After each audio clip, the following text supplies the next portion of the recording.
Hi everybody, this is Andrew Tan, and today I have really the privilege of meeting one of the powerhouses women in Singapore. The Queen of Success Resources, Veronica Tan.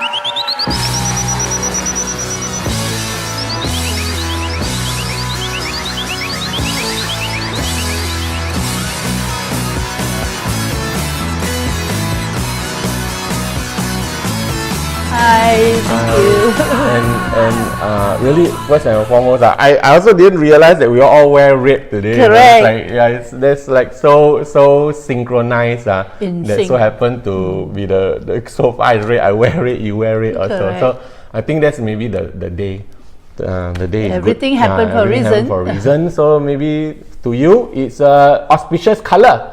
Okay, it's not Chinese New Year, but today the purpose of why I wanted to meet up with Veronica is now in our situation here in the world we are facing with the COVID-19 pandemic, and just so happened that the big crisis, like all the MCOs and circuit breakers, are already over. But yet, as people are getting back into their lives, and then there's some people say there's a second wave coming. People are actually still in a situation where there's uncertainty, and at this stage, I really wanted to really pick your brains on how you all survived through this period, and throughout the years you all have been surviving. So I wanted to come from a space of a voice of a woman. I truly believe that tough times don't last, but resilient women actually do go ahead. So let me just give a brief intro to everybody about Veron. She's essentially my dad's friend. Yeah, I saw you with your little kids. Yeah, I met them, I think first time was 16 years old. 16 years old I met them. They are my dad's friends, Richard and Veron. Yeah, your dad attend a lot of NAC. Yeah. You came along. Yeah, yes. and my first NAC was 1996. Is it, yeah. 19 Brian Tracy. Brian Tracy or no, Tom Hopkins. That means 1995. 1995. Yeah. Tom Hopkins. That's the first one. Yeah. First one that I did. And then today I'm also grateful that I'm part of the Success Resources history. I'm also an e-commerce speaker, and I've been on your global internet seminar stage, yes. and appreciate that. Now, Veron, maybe for the audience who don't know you, maybe you can share with them a little bit about yourself, Ken? Of course, yeah. Okay, hello everybody. First of all, thank you, Andrew, for having me. Happy to share with you, my experience. Not so much of knowledge, but more of experience. Because what I have is experience. Because what I also have is age, which will probably supersede a lot of people listening here, young people. So my name is Veronica Tan, and of course, together with my husband, we are the co-founder of Success Resources, and we have been in the business for 27 years. As early as the day that your dad came to our seminar in 1995, our first National Achiever Congress. Success Resources probably started actually by accident, not with a proper intention or a plan. It was Richard, at that time. That was during one of, I think, the early financial crisis. The Asian financial crisis. Yeah, where the oil price went high. They kept the oil. Where Richard was a marine engineer, and he was then made redundant. And while he was being made redundant, nothing to do. A good friend of him, you also probably know Patrick Liu. Patrick Liu, yeah. Also Patrick my Liu. dad's friend. Yeah, they are all we are all good friends. We started together, and together with Richard, Patrick and I got Richard to join us to help in a non-profit organization to volunteer to run a seminar. At the time, we were just friends, yeah. So Richard came and helped us to organize seminars, and guess what? He did such a good job that the seminar was so well organized. The room was full. He helped the club to make some money, and he did so well that someone say, Richard, you do such a good job. Why don't you do it full time? And unknowingly, that full time lasted till today. Yeah. You probably know that one after another. That's how Success Resources was started together with Patrick Liu. Yeah, and yeah, in fact, I have spoken to many speakers around the world, and they still say that Success Resources is by far the world's largest in terms of pulling all the different great speakers today. And then, of course, like the speakers whom they've brought into our shores would include names that you are familiar with, like Anthony Robbins, Robert Kiyosaki, T. Harv Eker, J. Abraham. And these are just a few. They've brought in even former President Bill Clinton to come and share with us about leadership. Tony Blair. Tony Blair, Yes, Blair Singer, that's right. all the rich dad advisors. Then there are all the property gurus. I think old days there was like Dolph DeRose. That's right. Tom Hopkins also Tom Hopkins, himself, Brian Tracy. Yeah. And so many more names. In fact, in the modern times, we have people like Gary Vaynerchuk, Grant Cardone. Grant Cardone, and all these people are all friends of Richard and Veron. And I was going to say Veronica, but It's okay. You can call me. I'm very used to. See, Yeah. my relationship with them is she's kind of like a mama to me. And in fact, there were years that in my life when I was a budding speaker, I had some problems, and then Ron would actually call me into her office to talk and chat, to give me pointers about what I should be doing with my business and with my life. And for that, I really want to say thank you. We have gone a long way, and you did well, I must say. Thank you. Congratulations. And typically, you are one of the byproduct of what Success Resources has been doing, and you invested in yourself, in learning, growing, practicing it, and definitely that's where you are. You deserve the success because you put in the time and effort too. Thank you. In fact, this one you may not know. 1995, I went to NAC, 96 also NAC. Then that was when I think it was Cory Rudel around that time. Correct. Yeah. Then I went to university to study. But I went to University of Australia, I came back without a degree, And because that time Asian financial crisis, dad and mom didn't have money to support me. I had to work and study at the same time. But I didn't have enough money to work and pay for school fees, and then got invited to come back. But see, when I came back, I got no degree, I got no expertise on hand. I had no choice but to go back to something I'm familiar with, which is motivational seminars. And then that was when the first time I got in touch with, got to know about Anthony Robbins. All right. And you all may not know this, but it was Success Resources who gave me the opportunity to become a reseller to sell Anthony Robbins tickets. The time, the commission was like 10%, but I really worked hard and I used my network. I joined a team, Roger Hamilton's team, remember? Yes. I joined the team, and then eventually, not just I paid for my own Anthony Robbins tickets with the commissions, but I actually earned quite a lot more. And that journey has started since 2001. And you found a wife too. Yeah, correct. Yeah, I remember. Yeah, So you correct. see, that's where when you serve, you give, you surround yourself with the right people, you actually will even attract the people in your life. But in fact, that's exactly what happened. Richard also volunteered, serve, give.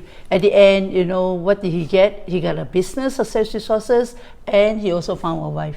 Yeah, Yeah, correct. So I remember you found your wife too. I found my wife too, Right. and I would say, I don't know if you agree with this, that sometimes we don't really have the full answer of what we are doing, but when we create the environment, then suddenly things just start. This is how we follow your heart.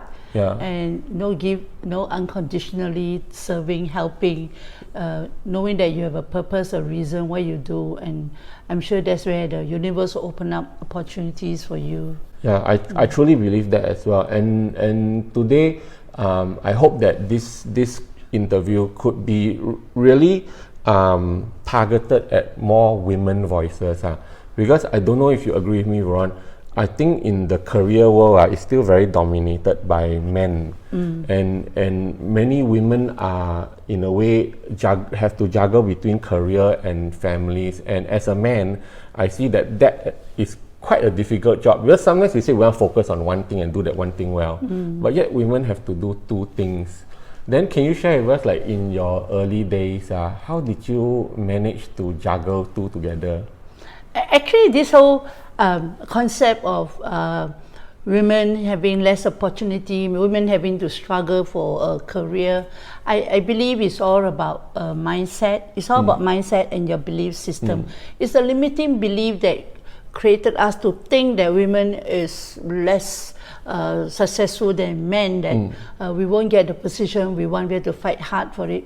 I think in every country we are, not just Singapore, Malaysia, or in any country that know you are listening in, I think every job, opportunity, business is available to men and women equal. Now, so how do you get to what you want in life is about, next thing is to how do you balance yourself, Of course, for me, when I started, same thing, I was working, I was an employee, I wasn't even part of Success Resources. Some of you will know the story that, Richard got, 1996, had cancer of the colon, and that was the year we were having Brian Tracy National Achiever Congress, Singapore, Malaysia, and Hong Kong. And when Richard had colon cancer, being the women who, for women, that's who we are. When you love somebody, you're willing to give up everything for them. So I dropped my job. In fact, I was already an entrepreneur. I was running a food and catering business. I dropped my business, closed it down, and just on the context of I'm going to look after Richard. So because having colon cancer is all about the food you eat, lifestyle, the stress. So I thought I would then just follow him to the office every day, make sure he eats well, prepare his special food, and look after him. And I went to office in that year was Success Resources brought in Tony Robbins for the first time, 1995. We did a one-day event. And the phone, phone was non-stop ringing when I was in the office. And after looking after Richard's meal, what do? I thought I better make myself useful. The phone were ringing non-stop, and I said I'll just help to pick up the phone and answer calls. And then from answering phone call, I also start to get involved in doing customer service, in handling sales. And unknowingly, I got stuck with helping Richard and now working for Richard until today. So it all started that way for myself. So is there a struggle? I think there is definitely with balancing time, children, work, looking after Richard.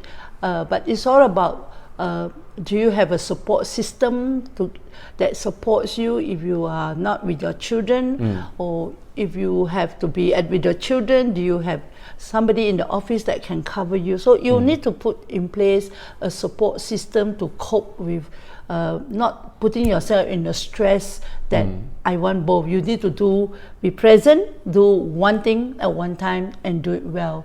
Was that how Chief Everything Officer came up?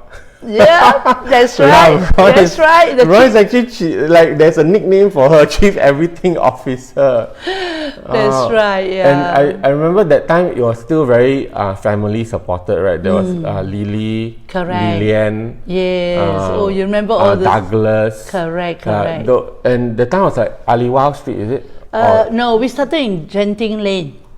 Genting Lane. Remember Genting Lane? Oh yes, I remember. Yeah, I went there once. Then we moved to Aliwal. That was a very small space actually. Yes, that's how we started. Then we moved to Aliwal Street. Aliwal Street we moved back to Macpherson, and of course now we are in UB now. UB yeah.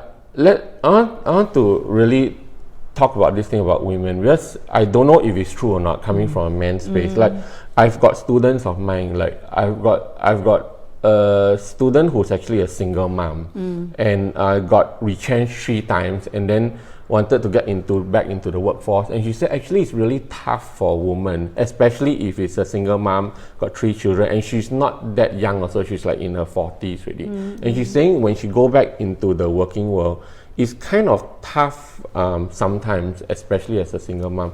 How true do you think it is? Let me share with you another story. This is one case, but I've got another case where this other woman is a powerhouse. She's actually a leader in her industry, and she's already doing well. But yet, even though she's at a high ranking level, she says that there is still an unseen marginalization of women in the workplace and entrepreneurs. Actually, how true is that? I disagree with that, because I keep saying that it's all about your mindset. Okay. It's about your limiting belief. You think, but I think it's not. You need to go and fight for your dream. You need to fight for your position. Okay. Now, again, totally understandable that if you're a single mom, you have children, you also want to build a career. I think first it has to start with choice. What is your choice? What do you want? If your priority is about the children, then of course, then give the children the time. Okay. But if your priority is that I want to have both, then you need to put in place a system that support what you want to do. Meaning, somebody can take care of the children while you're at work. Or in Singapore today, the government is encouraging women to go back to workforce. So I think we have very good support system of whether it's childcare, tuition center, or schools. Even now, domestic help are very accessible, that you need to then trust that somebody can come and help you take care of children, then you go out all the way to dedicate yourself to serving the business you are in, or to even be employed with the company.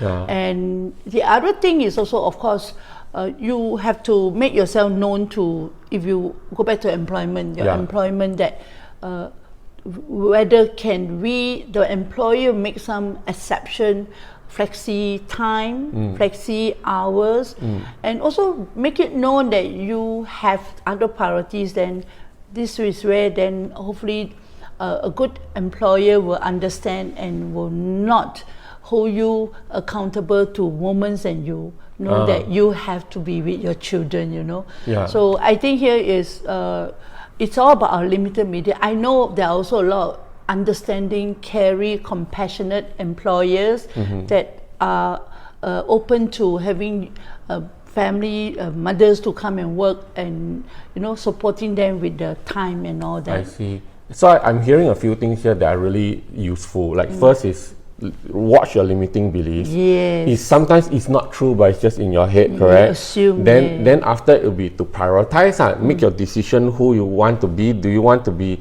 more of the career woman, you can you have both?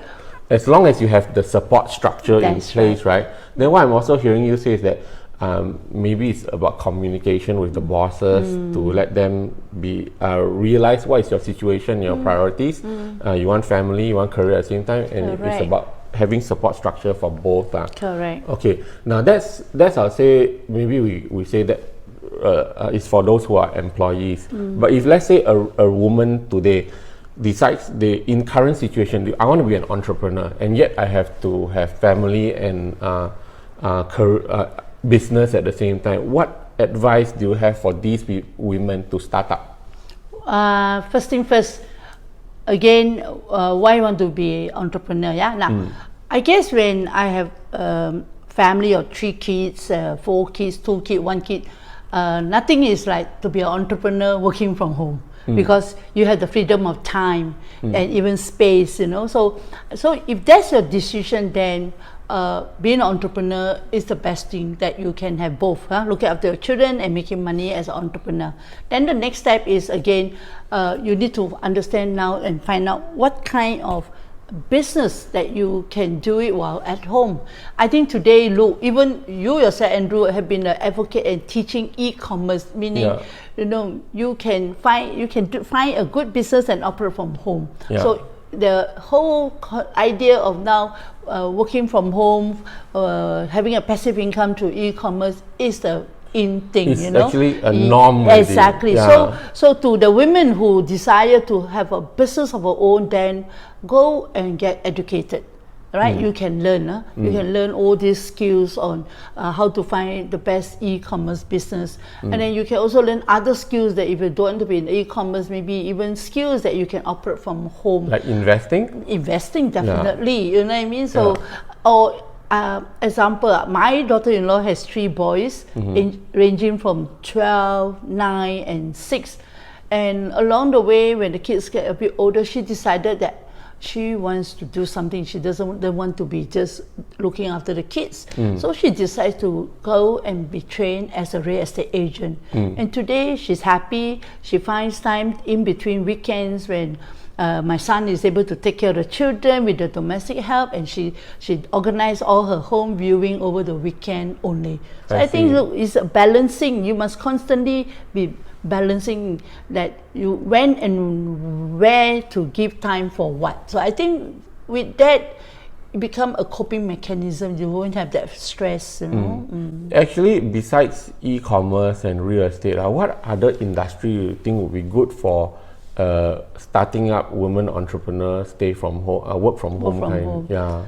I always think the best is running an e-commerce business. Okay. Yeah, there are so many things you can learn to sell, and I have to say this is where Andrew's expertise is. You should be telling them and not me. You know, like all you need is to be to have a laptop, to be an internet, and I think you don't have to be too techy and savvy also, correct? Not really. Yeah, you don't need. You know how to operate only. Yeah. Then of course other skills you need to learn as an entrepreneur. I always say is learn to sell, learn marketing skill. Because these are the two key points, skills that all entrepreneur must be great at, because these two skills brings in revenue for sustainability of business. Then the third skills you need to learn is managing cash flow.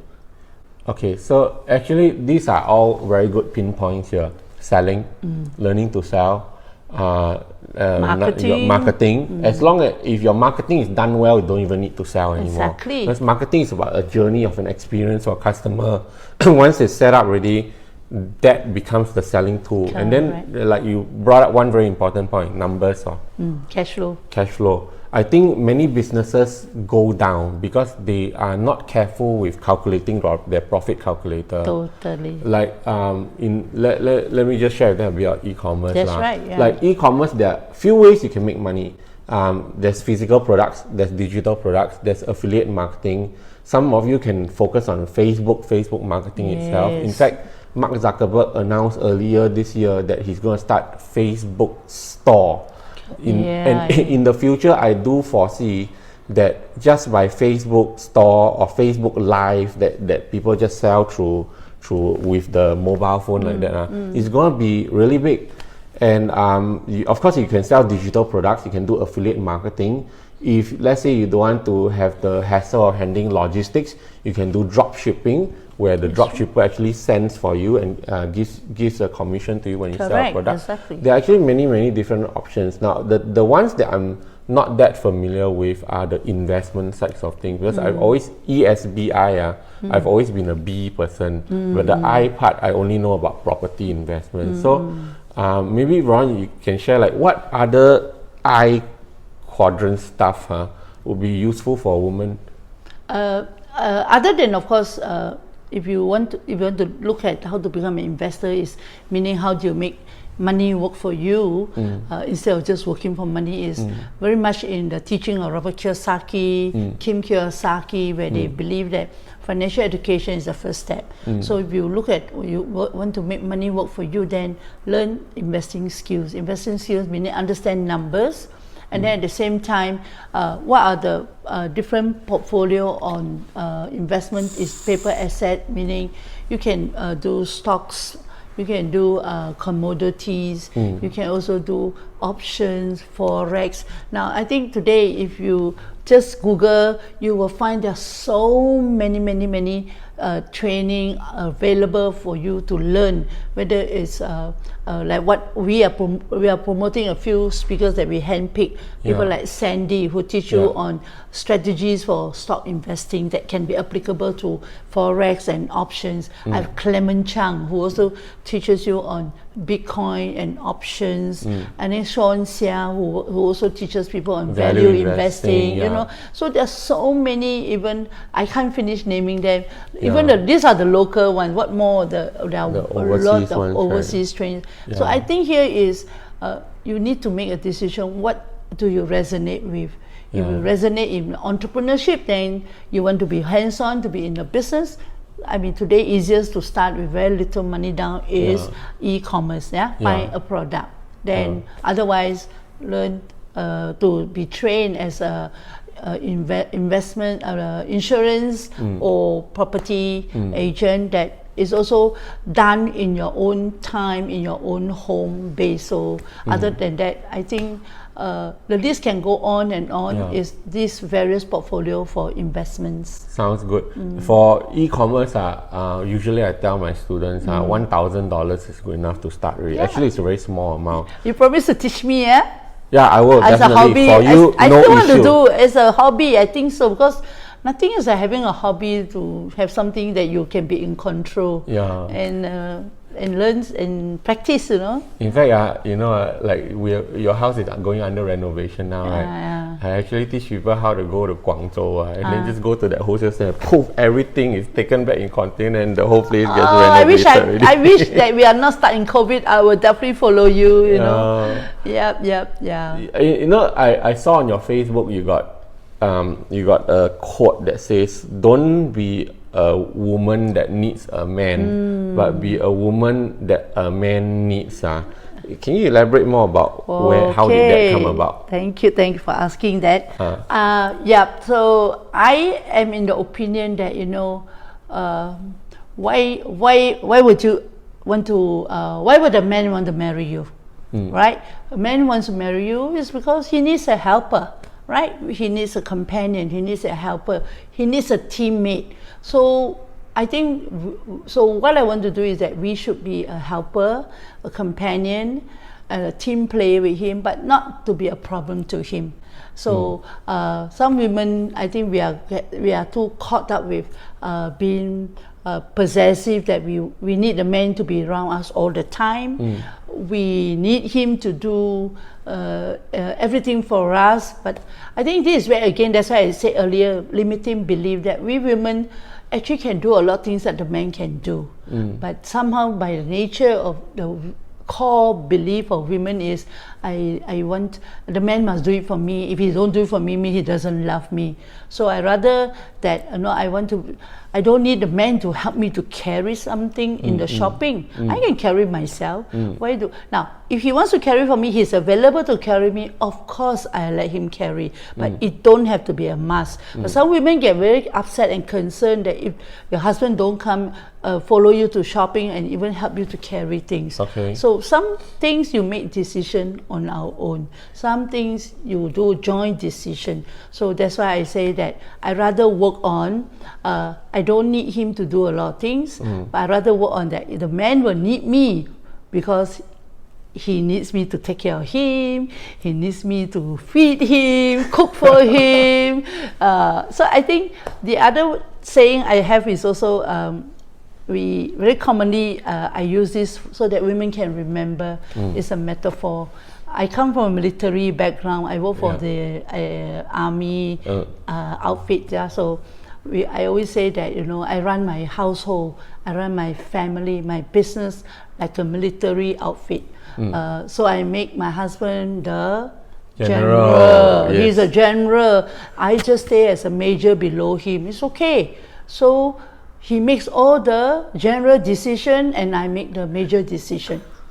So you see, we are very happy that way, correct or not? Yeah. So why do you need the man to do everything? So let him do something, and you still get to do something. So I think that's how, in my case, I existed very happily with Richard.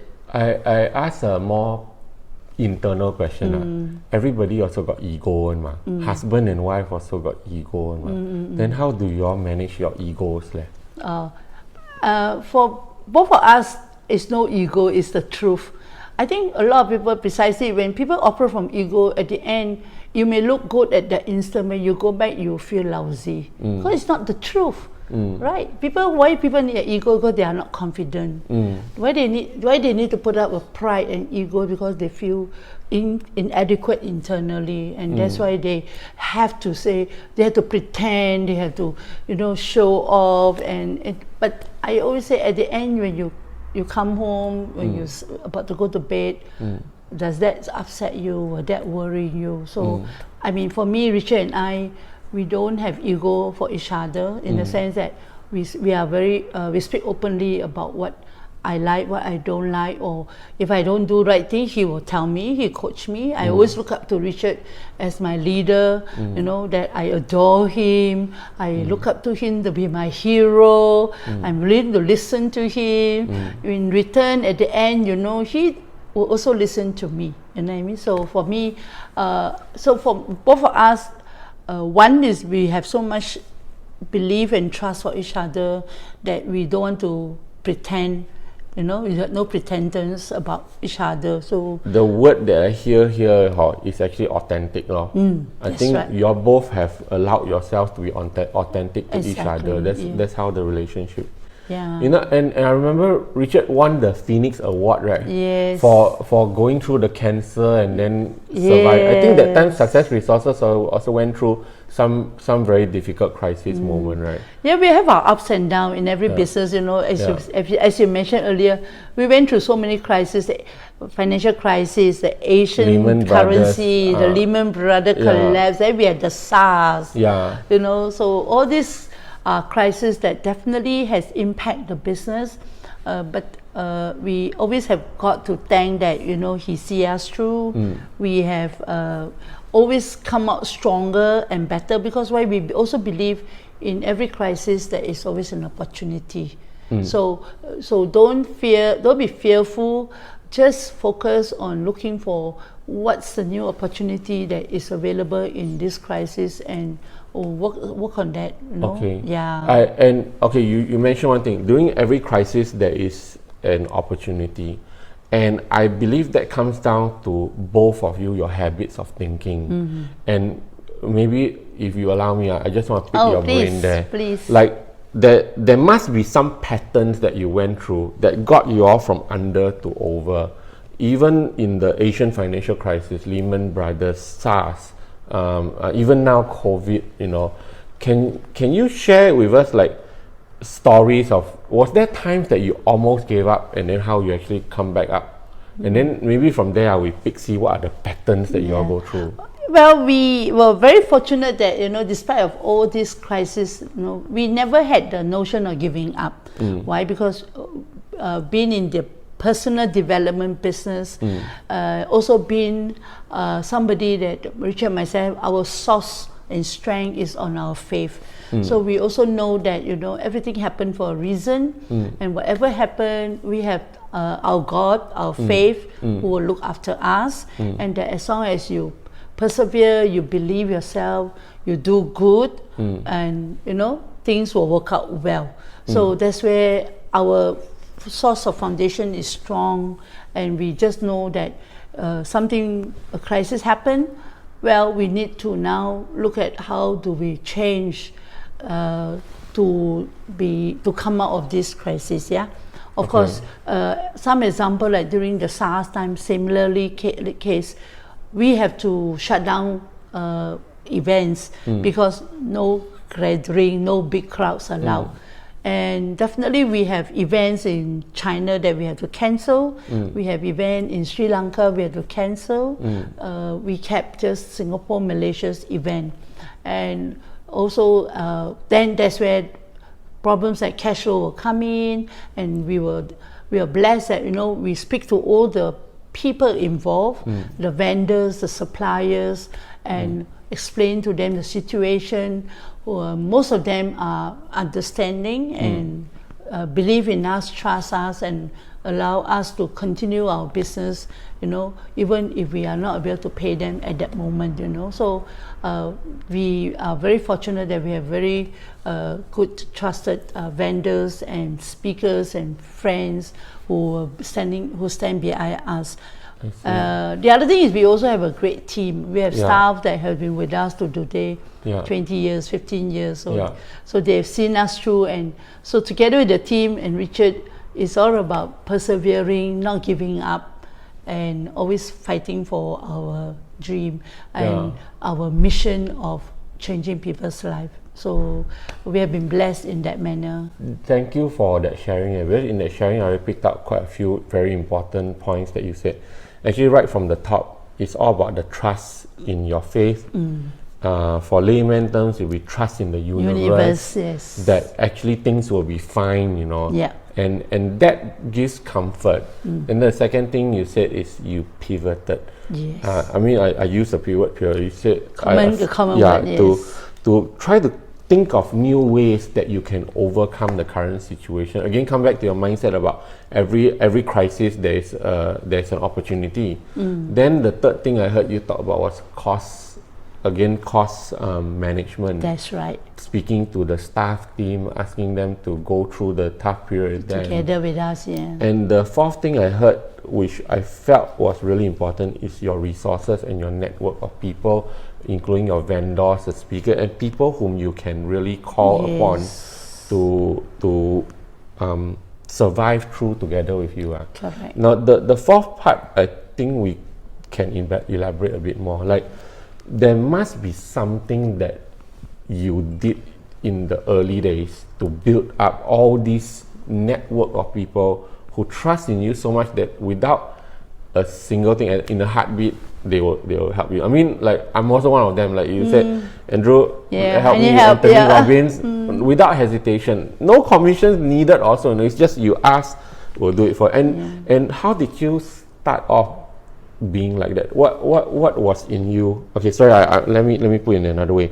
I noticed that in the early days, it was always you and Richard, and you all will do things literally like fly overseas to go and meet the speaker and talk. What do you say to build that bond and friendship that now becomes so long term? Okay, some of the things that we believe in is, number one, we believe in making friends first before you make money, because it's not all about money. I think first of all you need to establish a relationship of friendship.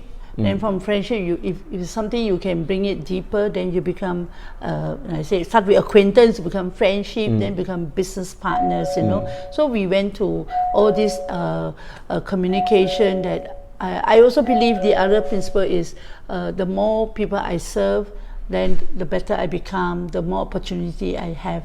So in our good days, we will always be helping people, so that you always treat people the way you want to be treated. So you don't choose, that today is good day, I treat people nice, tomorrow not so good, I change my plan. So I think good time, bad time, we treat people equally with respect. And then, so that's how when you do this, one day when you have this need, people will reciprocate. Yeah, and I guess the sincerity really counts. Becoming a friend first, then talk business. Exactly. Can you share with us like a story of how one of these top speakers, how did you use this to go and talk to them? Okay, my favorite speaker who we worry more than business is none other than Robert Kiyosaki, Kim Kiyosaki, whom some of you will know that, when the day we met Robert and together with Blair, they were nobody, they don't even have a book, they don't even have a casual game, they don't even have a business, they were just ordinary speaker whom Richard, we found his book in the NUS library, and we look at the number and say, this is a good book. The book is called you don't have to go to school to be rich and happy. If you want to be rich, don't go to school. It's a book that is banned and it's not easily found, but we found it in the library. We thought his idea, his concept was so good about financial education, school system. So we decided to just use the contacts we have, contacted him and say that we like to invite him to speak at our NAC. That was even before Rich Dad Poor Dad. Yes, 1996. I think 1995 with Zig Ziglar. Yeah, his first book was "If You Want to Be Rich and Happy, Don't Go to School." That's before Rich Dad Poor Dad. Correct. So it's instance like that when he came, he spoke, he loved it so much, and that was the first time he spoke about why the rich gets richer, and then he loves the idea of speaking to, I think that Singapore Malaysia event was like 5,000, 6,000 people for the NAC those days, and he loves that idea and likes what Ziglar did, and all the things that we sold, books and tapes and CD, and so that's how that inspired Robert to now take what his idea he's spoken and put them into a book and put them into the board game.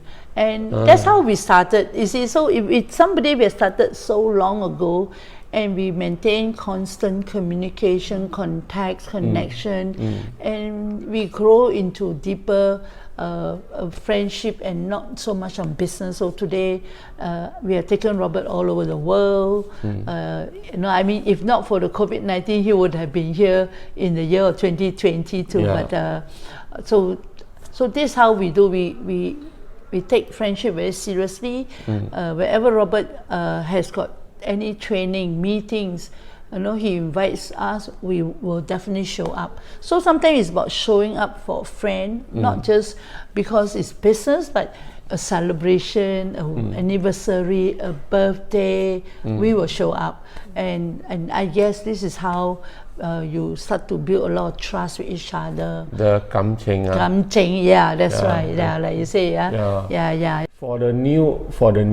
Let's say, like I heard you say, like Robert that time wasn't that well known and started building friends. It's not even known, Yeah, but now if let's say our audience here, somebody who is new, a bit bold, how would you advise them to go and approach a mentor or somebody that they look up to and say, I want to come under your wing? What would your advice be? How to go and approach?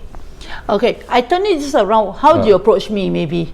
How I approach you, say maybe I got all these questions all the time. Veronica, how can I speak to on your stage now? Veronica, will you be my mentor? I actually always answer them one question very simply. If you want to be speaking on my stage, you first start as be my friend.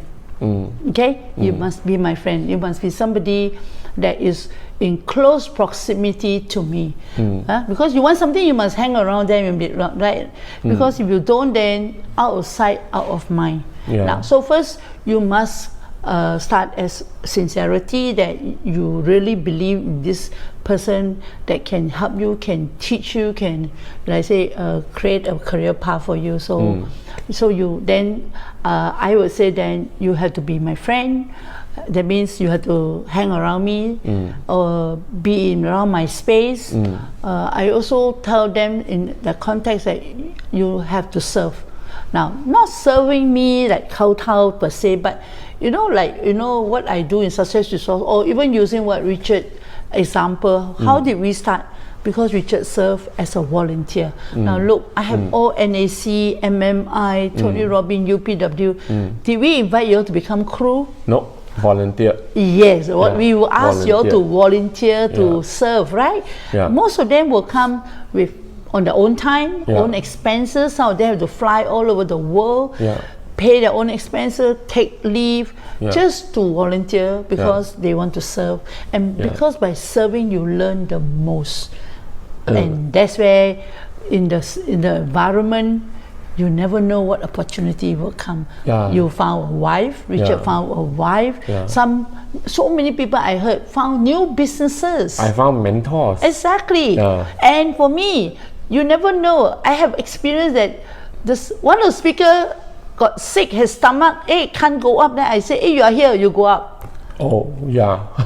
That it is true, but people have to believe it does happen.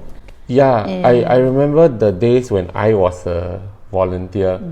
I mean, I just bring this up. The learning is not just in the experience. Learning is actually also from the scoldings that we get. Exactly. Ron, I mean, I've been scolded by you a few times before. And I think it's in those situations where you're on the ground and you really see the pressures of on the ground and how you manage an entire team. That's where you grow the fastest. Those days we call scolding. I want to correct now. Over years I learned. Sorry, I used to. Exactly, that language is very important. Now, when you say someone scold you, it's true to you. But I'd like you to now change the mindset that, hey, I'm giving you a feedback. This is the feedback I'm getting for what I've done. So feedback comes in good and bad, positive. It's a bit harsh sometimes, but it's always for good. It's to give you your feedback of what's happened, So I used to correct my team, myself. And I appreciate those, I mean, it was it was a tough situation that needed control, and you controlled. And I looked at it as, oh, okay, now I understand. This is how a team should be run. Correct. Yes. Yeah. And coming back to team, let's talk about team. Actually, when you get your inner circle teammates to come and work with you, what do you think is important when a person is looking for a teammate? What kind of qualities? Number one, I look for. Actually, number one, I believe in everybody. Yeah. Okay. I think everybody should be given opportunity. Okay. I should not choose because you never know what hidden potential everybody has. But of course, if I've got a lot to choose, I will always first look for people with the right attitude first. Okay. They must have the hunger to learn. Okay. Because too many people here, they just come to test water. They come and look see. Yeah. So I think I need to know first how badly they want this opportunity, and are they hungry? Hungry meaning, are they willing to learn? Yeah. Or they are choosy. How you verify that? I test them, I ask them questions. Okay. Yeah. I will assign them things to do that they you see if they are doing with a smile or they don't, Okay. Yeah. So I feel that number one, I would like to work with people who are first authentic, and they also dare to speak back to me, tell me the truth, and like I say, don't have to please me. I like staff, I like people, I like team to also tell me, hey Veronica, you do this not so good, instead of trying to please me, thinking that I'm all almighty. No, I'm not. I'm also a human being. I also make mistake. I think we are here together for the same purpose, same mission, and that you don't have to be like me. We are different, but our mission must be aligned to be same. Value system should be the same, and then at the end is, are you willing to learn?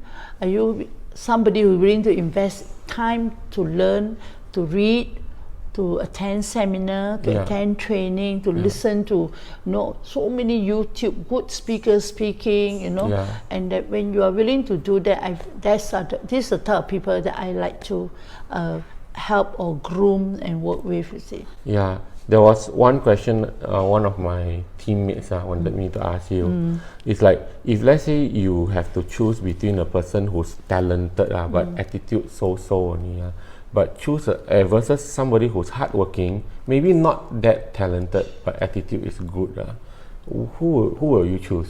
I will choose the one that is hardworking and good attitude. Yeah, because to me is how talented you are, but if you have a rotten attitude, you're not willing to work hard, nobody knows you. You know what I mean? And you have, I think story after story can hear that there are also very talented people who never get to anywhere. On the contrary, somebody who has got nothing, but you, as long as you're willing to work hard and work on yourself, along the way you will discover your talent. So in summary, I'm hearing a few things here, which is actually first you are open to give opportunities to everyone. So it's like, if somebody wants to work with you, or we use this as a template for anyone, open-heartedness, then test them, then after that attitude and hard working is more important than talent. Correct. But at the same time, it's about willing to have an open communication that everybody learns together. Exactly. Thank you for that. And now a bit more about your personal stuff. I noticed that in your other interviews, you always talk about God, spirituality. Actually, where if let's say you have a long-term vision for your life and the impact that you want to make, what is it, and why is spirituality so important to you? Of course, by now you know my source of foundation or direction is very biblical, is my faith. And of course, I think today, look, everything we teach in what I do, personal development, business development, you find that everybody is searching for one thing. They want peace, happiness, contentment. But they all went to look for material wealth first, and hopefully they think they are, when they are rich, they have money, they will be happy. But you know, I've been in the business long enough. We have seen enough that a lot of people at the end, when you have success and fame and fortune, you are still not happy. So I think you need to come back to the source of your connection. I think in Tony Robbins event, we talk about the 6 basic needs, right? From certainty, your certainty, uncertainty, significance, esteem, contribution, and finally, what is it? Is connection. Okay. Like what the need, highest level 6. Highest or the deepest. What is the deepest connection you want? I think it is with the source. That is love and connection, that. So for me, I mean, I'm being blessed and fortunate that from a very young age, both Richard and myself, we have been exposed to faith, and we have stood by it. And so that's why for me, at the end of everything, people definitely need to know that if you want to be rich and happy, or contentment, the peace, what's the way to get it is, do you have a God that you can go to, for your comfort, for your, like say, for someone that you can speak to. It's a relationship, It's not something like you say, very hard to explain that those who you don't understand. For Actually, us, I think this is one of the biggest paradox of life. I've got my own spiritual journey as well, and along the learnings, maybe this one we just discuss it, and I think everybody will feel this also. Which comes first? Is it to go and chase for the material first, or is it that really there's such a thing where if you are so aligned with your faith and your God, then everything else starts coming into place, that suddenly all the opportunities will work out? In your experience, which comes first? My experience is always, for me, it's definitely my connection with God first, because my greater belief is that with my understanding with Him, trusting in Him, that He will take care, He will provide, then you do what you need to do. Of course, you don't just sit there and think things will happen. You still need to do your things, do what you're supposed to do, and not just do it well. And because you know that, that the belief, that faith that you have takes away your distraction, your fear, and gives you a lot of comfort and certainty that, just do the right thing, So am I right to say that it's because of that connection that you yourself feel comforted? Yes. That's why maybe that in that state of mind, where you are empowered, then things start to flow in better. Exactly. Then you also attract, you know what I mean? Then you become a magnet, you attract good vibes, good things. That's why I say you call it whatever religion or whatever, vibration, you have good vibes, then you attract things. In your industry, in our industry, all these top speakers, do you feel that sometimes because you change internally, or the really quality people also come looking for you? Definitely. Okay. Because people like to work with people they like, and people that they believe and trust, you see. So that's how you will attract the right people to work with you. And we do sometimes make mistakes, attract wrong people, but so what? Next, you know what I mean? It's just makes sense. That's actually a very important thing, especially in today's world. I feel human beings are a bit too uptight nowadays, and everything is fast. Everything must have it now. Cannot make mistakes. No. Then suddenly life becomes so choking. Exactly. You get stressed up. You know, so you don't have to. I think we used to say this in what we learned. Are you able to flow with your spirit? And trusting something, and let it lead. But you must do your part. You don't just sit and do nothing, correct? You have to go and serve people, help people, learn also, and I'm sure, I feel that for us, this is how I have been blessed. And that's why I bless other people. And it goes on as a cycle. I remember Richard said before, failure is not opposite of success. Failure is a part of success. Exactly. And that shift really starts to think that you can make mistakes. Oh yes. If you don't, you are so afraid of making mistakes or being failed, then you play small, you play safe, then you don't do anything. Correct? You stay in the home. You see, you're so fearful you'll be knocked down by a car, you don't go out, then you stay at home every day. And do you believe that people actually manifest these kind of things? Right?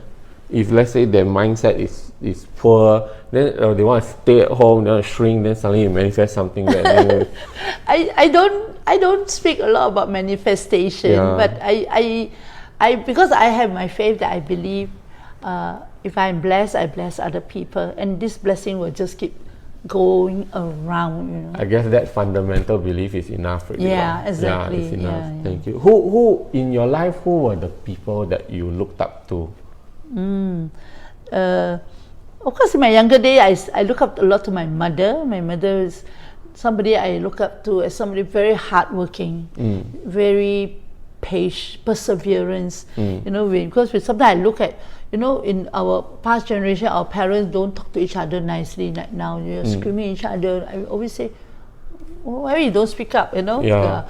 But they say it's okay, you know. So I just thought something interesting to see. My mother is so patient, but she's so hardworking, you know. So the perseverance is something I look up to. And as I grow older, I also look up to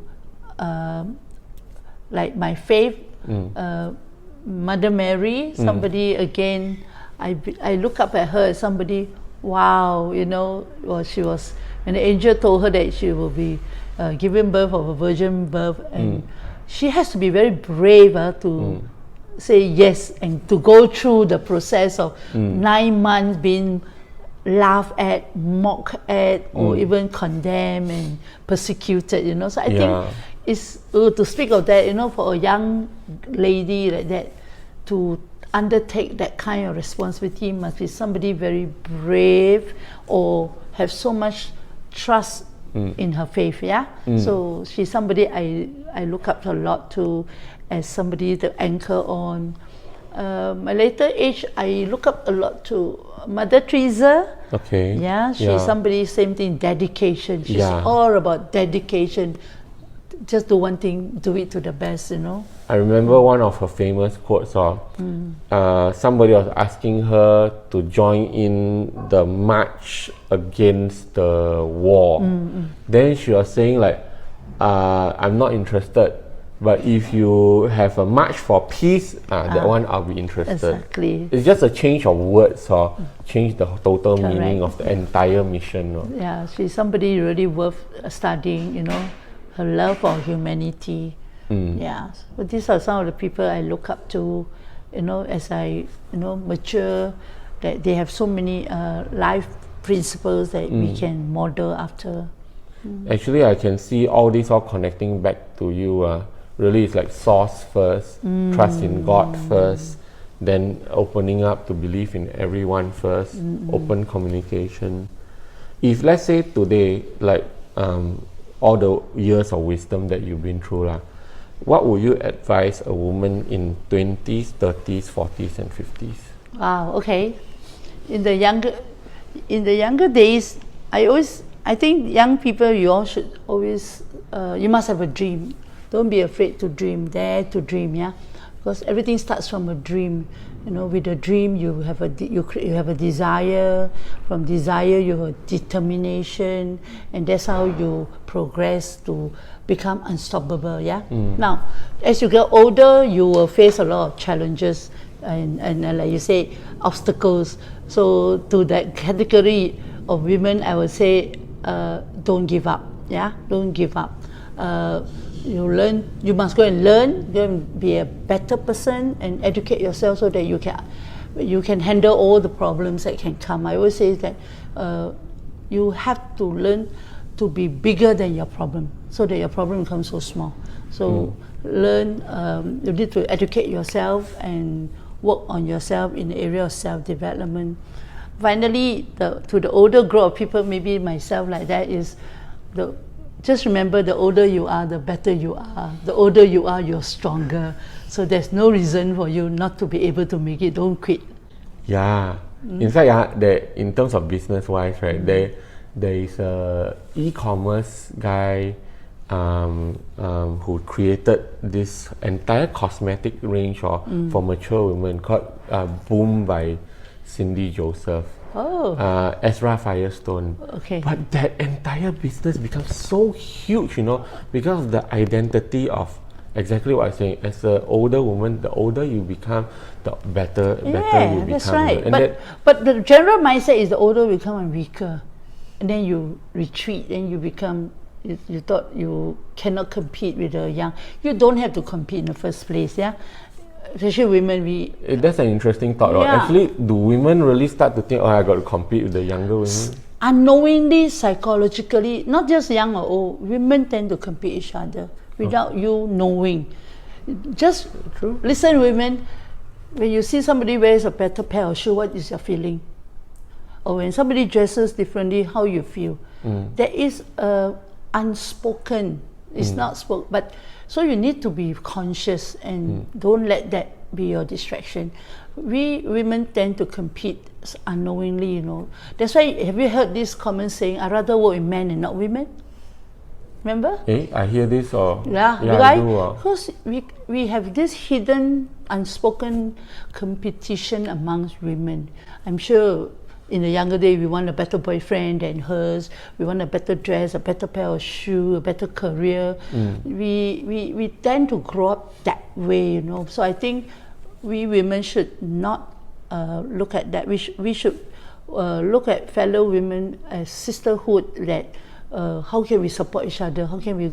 Don't even talk about competing men yet. Amongst the women, be the women that support each other, build sisterhood, build friendship, support systems. I think that makes women's life more empowered, more rich. Then you talk about then helping the men, supporting your spouse, your partners. That's really an epiphany to me. It's like, as a man, we don't see that unseen world that women will compete each other. Wow, I'm actually still in kind of like soaking this in. Because once you are conscious, you realize all this happen. Have you ever come across when women gives a feedback to a woman, you will say, hey, see, she's bitching around. Yeah, but I think that's a very bad word to use, women to women. It shouldn't. Well, because I think education is so important. When you're unconscious, you don't know what you're doing. So I think the new trend you probably now know in this new education now is conscious living. Are you conscious of what's happening, and are you aware, or you are like being pre-programmed?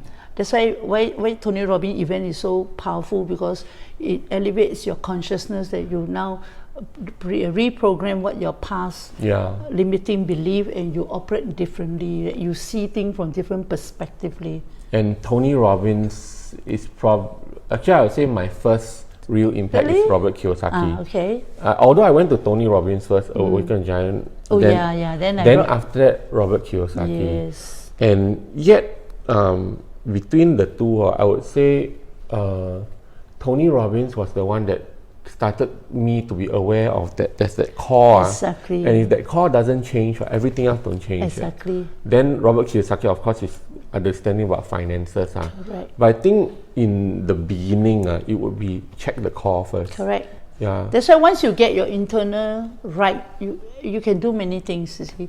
Otherwise, why you see many people just try different things, it doesn't work. Why? Because you have to start internally and get your internal, like I say, emotions right, your belief systems right. Then the rest is just action and activities. So what is really, in your opinion, an attractive woman?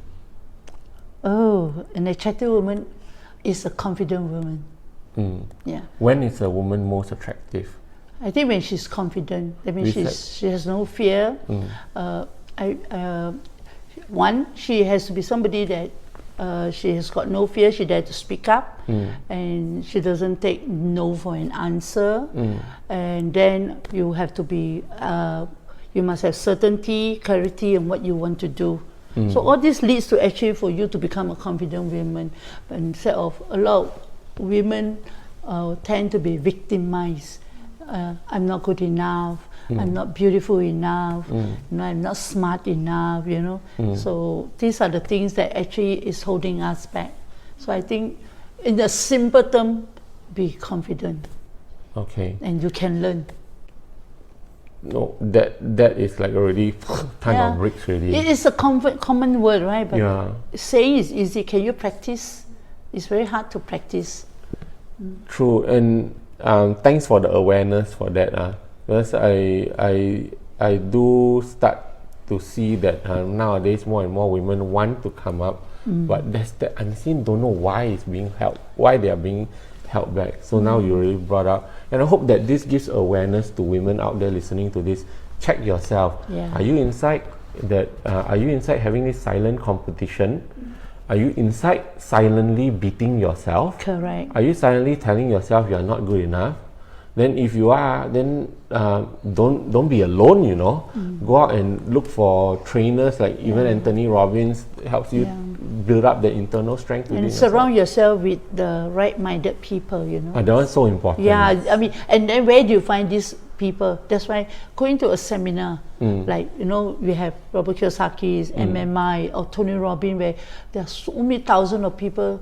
There's so many thousands of people there like-minded. They all are there for the same reason. So when you can get to know them and start build new friendship, grow together, that's where the power is. Not just coming to attend the 3.5-day seminar. It is the continuity of being surrounded with people who are like-minded, who wants the same thing as you. That means to be a better person. Actually, in between, I also feel that serving part that you say is important. Because if you go into an environment and become like a silent mouse, also no point. Correct. But if you go in, nobody knows who you are, firstly. Then if you start to serve and you start to really give people what they want, I believe people will give you what you want as well. Another way of saying is play 100%, play full out, don't play small. And because you like I say, you play small, you get small. You play big, you play big. Dare to take risks. And it's that first step that counts the most, right? Be in the environment. That's right. Thank you. So last question, what is your legacy that you want to leave behind? It's a very commonly asked question, but of late, Richard and myself, we felt same thing. I don't think we want to leave a legacy. I don't want to be remembered. But all I want is that whoever the people that we have impacted through the work we do, to our families, if what we do has impacted you, my prayer for you is to do the same thing to other people. Pass it on. Pay it forward, say whichever way you want. So that way, I think that is good enough for me, really. Thank you for that, Ron. And I hope you found this entire interview edifying to you, giving you some good tips. I guess the main takeaway I have for today is all of us are just journeymen on the same journey. Some are earlier, one step ahead, some are one step behind. But if we really look at ourselves as we are actually all one united people that say, hey, let's go on the same mission. Let's help each other. Maybe there's something I can learn from you. Maybe there's something you can learn from me. And that ends up become a world where we support each other so well to the point that all those unseen little hurts that we have since we were young get surfaced and we can move on to make each other's lives even better. And I would say this for myself as well. I'm a journeyman I've been proud to be part of Success Resources history as well, and appreciate both Veronica and Richard for really starting that scene, that seminar scene that's not just impacted Singapore but the whole world as well. And on behalf of everyone, thank you very much.